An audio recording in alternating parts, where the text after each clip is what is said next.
For the first Xbox 360 title that I'm going to be looking at in the freshly relaunched RetroGrade Redux, I decided to go with Under Defeat HD Deluxe Edition.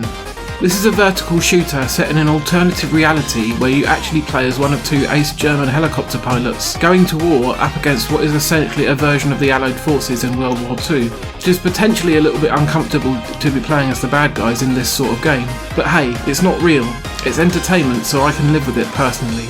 I'm not normally a big fan of arcade shoot-em-ups as I find them simply too challenging in their modern bullet hell incarnation, but there are a few exceptions, such as Ikaruga, which I really loved playing on my GameCube.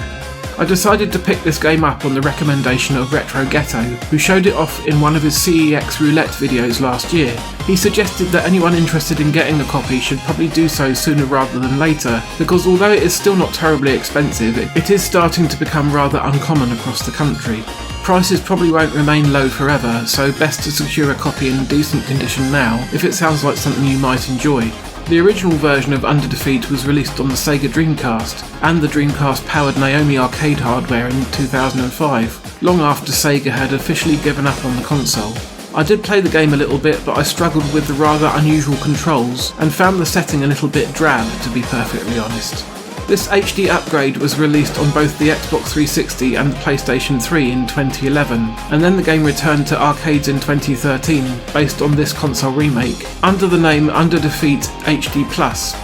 As well as the HD visuals, this new version introduces a new mode which adapts the classic levels into a true widescreen format. The enemy waves, bosses and layouts remain fairly similar to the Tate format version of the game, but there is a bit more to keep track of and contend with. This version also benefits hugely from the existence of the second analog stick on modern controllers.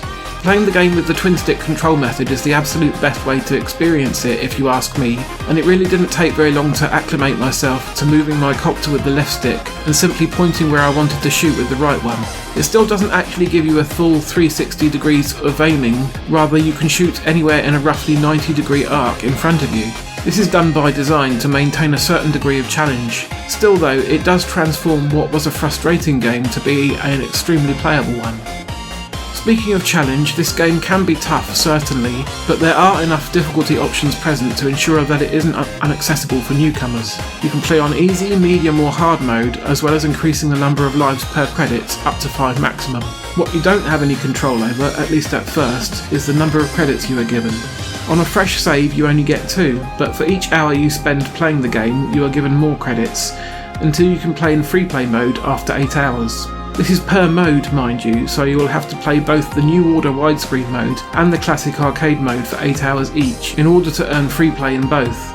This system can be exploited by simply leaving your Xbox 360 on for the required amount of time, but I decided not to do that and have earned my credits honestly. I'm glad I did, really, as I'm actually getting better with each attempt and honing my skills. It still took me until I had earned 6 credits at a time before I managed to beat the game on the easiest setting, but I am enjoying myself. I can't see myself getting a 1 credit clear like RNG Gamer anytime soon though. Both the New Order mode and the arcade campaigns take place over 5 different stages, which conclude in classic boss fights against enemies such as giant attack helicopters, mountain fortresses that can keep infinitely spawning small gun turrets to make your life miserable, and the mother of all tanks with turrets so large you may get a bit envious. To help balance out the odds a bit, you can pick up one of 3 different weapons: Vulcan machine guns, rockets, and a slow but powerful cannon shot. My personal favourite of the 3 is the rocket, as it tends to make short work of most enemies if you focus your fire on them.